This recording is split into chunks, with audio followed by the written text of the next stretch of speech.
नमस्कार श्रोताओं। आकाशवाणी ईटानगर का रीजनल न्यूज यूनिट आप सभी के लिए फिर से लेकर आया है एक विशेष कार्यक्रम, जिसमें हम आप सभी को गत 27 दिसंबर 2025 से आगामी 7 जनवरी 2026 तक प्रसारित किए जा रहे कार्यक्रमों की कड़ी में ये जानकारी साझा कर रहे हैं कि साल 2025 में केंद्र सरकार ने देशवासियों के लिए क्या क्या महत्वपूर्ण कदम उठाए हैं, जिनसे राष्ट्र को क्या लाभ पहुंचे। आज के इस अंक के साथ मैं हूं मनोज कुमार शर्मा। साथियों, आज जानेंगे कि साल 2025 ऊर्जा क्षेत्र में कैसे भारत का निर्णायक क्षण बना। साथियों, ऊर्जा क्षेत्र में सुधार अक्सर किसी एक बड़े ऐलान के साथ नहीं आते। ये धीरे धीरे आकार लेते हैं, जिसके तहत कानूनों में बदलाव, आपूर्ति श्रृंखलाओं की मजबूती, संस्थानों के सुधार और क्षमता विस्तार होते हैं। वर्ष 2025 में भारत की ऊर्जा यात्रा भी इसी श्रेणी में आती है। ये वो साल रहा जब बिजली, परमाणु ऊर्जा, स्वच्छ ऊर्जा परिवर्तन, रणनीतिक खनिजों से जुड़े लंबे समय से लंबित सुधार आखिरकार जमीनी स्तर पर लागू होने लगे। इसी संदर्भ में साथियों, वर्ष 2008 में भारत अमेरिका नागरिक परमाणु समझौते को याद करना जरूरी है, जिसे उस समय एक बड़ी कूटनीतिक उपलब्धि माना गया था। संसद में इस पर तीखी बहस हुई।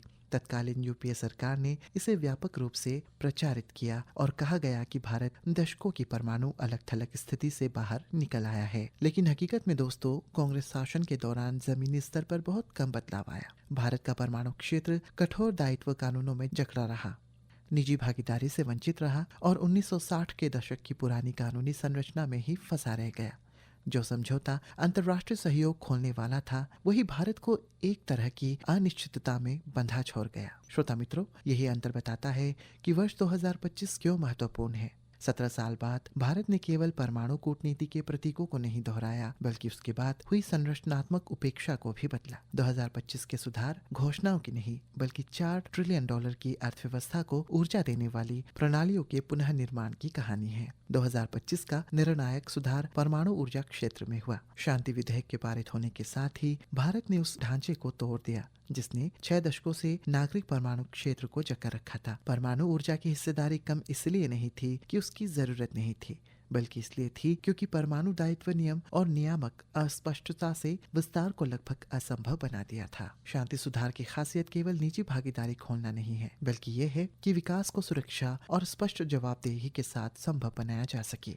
दायित्व प्रावधानों को आधुनिक बनाकर और जिम्मेदारियों को स्पष्ट कर परमाणु क्षमता के विस्तार को अंतर्राष्ट्रीय मानकों के अनुरूप सुरक्षित ढंग से आगे बढ़ाया गया। दुनिया में फ्रांस और अमेरिका जैसे देश सार्वजनिक निगरानी और निजी क्रियान्वयन के मिश्रित मॉडल पर चलते हैं। भारत का सुधार भी उसी दिशा में है, लेकिन घरेलू सुरक्षा और नियामक जरूरतों के अनुरूप। ये उदारीकरण नहीं, बल्कि नियंत्रित और अनुशासित विस्तार है। इस कानून से 2047 तक परमाणु योजनाओं में 100 से 150 अरब डॉलर का नया निजी निवेश आएगा।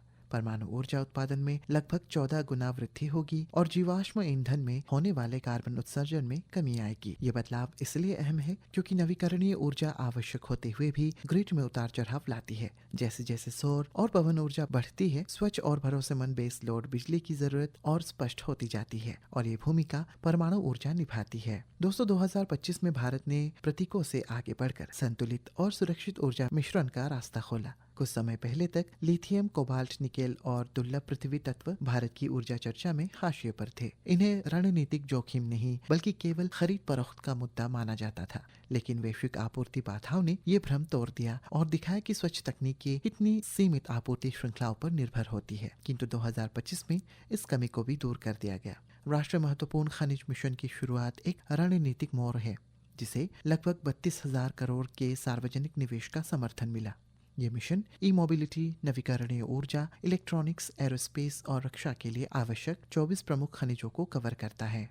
ये मिशन केवल खनन तक सीमित नहीं है, इसमें प्रसंस्करण, रिफाइनिंग, रिसाइकलिंग, कौशल विकास और तकनीक निर्माण भी शामिल है, ताकि कच्चा माल बाहर न जाए और मूल्य संवर्धन देश के भीतर ही हो सके। इसका केंद्र बिंदु है 7,280 करोड़ की वह पहल, जिसके तहत दुर्लभ पृथ्वी स्थायी चुंबकों की घरेलू क्षमता विकसित की जाएगी, जो ईवी, एयर टरबाइन, एरोस्पेस और रक्षा प्रणालियों के लिए अनिवार्य है। ये केवल नीति नहीं, बल्कि रणनीतिक सुरक्षा कवच है। इसके साथ ही 2025 का खनन एवं खनिज संशोधन कानून वन लीज मैनी मिनरल्स का सिद्धांत लाता है, जिससे मौजूदा खदानों में नई महत्वपूर्ण खनिज बिना नई रॉयल्टी या जटिल प्रक्रियाओं के निकाले जा सकेंगे। इससे खोज में तेजी होगी, संसाधनों का बेहतर उपयोग होगा और स्वच्छ तकनीक की लागत में कमी आएगी। श्रोता साथियों, भारत का बिजली क्षेत्र कभी इतनी कमी से जूझता था कि 2012 का सबसे बड़ा ब्लैकआउट दुनिया भर में सुर्खियां बनी। ये घटना टूटी वितरण कंपनियों, गलत मूल्य निर्धारण और कमजोर नेटवर्क का नतीजा थी। विद्युत संशोधन विधेयक 2025 इसी समस्या पर सीधा प्रहार करता है। इसका केंद्र है वितरण में प्रतिस्पर्धा, नेटवर्क आधुनिकीकरण और गुणवत्तापूर्ण सेवा सुनिश्चित करना। संदेश साफ है, सस्ती बिजली अक्षमता से नहीं बल्कि बेहतर ढांचे और वित्तीय अनुशासन से मिलती है। इससे किसानों और कमजोर वर्ग की सुरक्षा बनी रहती है। ये सुधार समर्थन हटाने का नहीं बल्कि समर्थन को टिकाऊ बनाने का प्रयास है। नवीकरणीय ऊर्जा में भारत का दृष्टिकोण समग्र रहा। बड़े सोलर पार्क से लेकर पीएम सूर्य घर रूफटॉप योजना और पीएम कुसुम तक सर्वोच्च ऊर्जा घर, खेती और उद्योग तीनों तक पहुंची। 2025 तक भारत दुनिया के अग्रणी नवीकरणीय ऊर्जा उत्पादकों में शामिल हो चुका है, जिसके तहत राष्ट्र को कुल नवीकरणीय क्षमता में चौथा, पवन ऊर्जा में भी चौथा और सौर ऊर्जा में तीसरा स्थान प्राप्त हुआ है। 2014 के बाद नवीकरणीय क्षमता लगभग 3 गुना और सौर क्षमता करीब 40 गुना बढ़ गया है। भारत ने अपनी पेरिस जलवायु लक्ष्यों को तय समय से पहले ही हासिल कर लिया है। गैर जीवाश्म स्रोत अब कुल बिजली क्षमता का लगभग 44% है, जो 2030 के लक्ष्य से भी अधिक हो चुका है। दोस्तों, सुधारों का वास्तविक महत्व केवल स्थापित क्षमता, निवेश या विधायी परिवर्तनों में नहीं नापा जा सकता।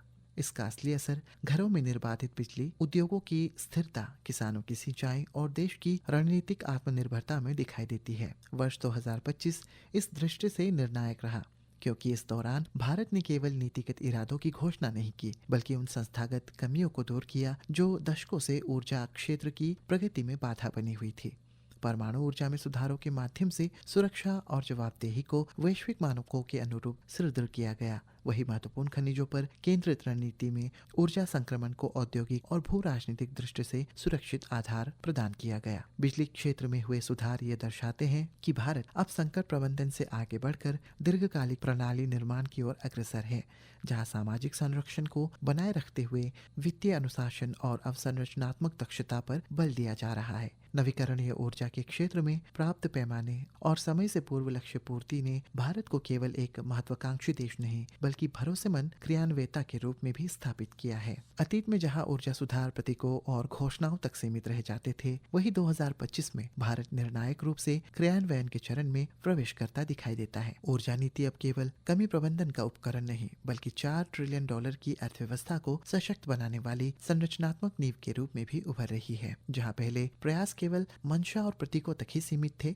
वही 2025 में भारत निर्णायक रूप से क्रियान्वयन के दौर में प्रवेश कर चुका है। श्रोता मित्रों, उम्मीद है कि वर्ष 2025 ऊर्जा क्षेत्र में भारत का निर्णायक क्षण पर आधारित आज का अंक आपको पसंद आया होगा। आप सभी से फिर से मुलाकात होगी कार्यक्रम की अगली कड़ी में। तब तक के लिए मुझे दीजिए इजाजत। नमस्कार।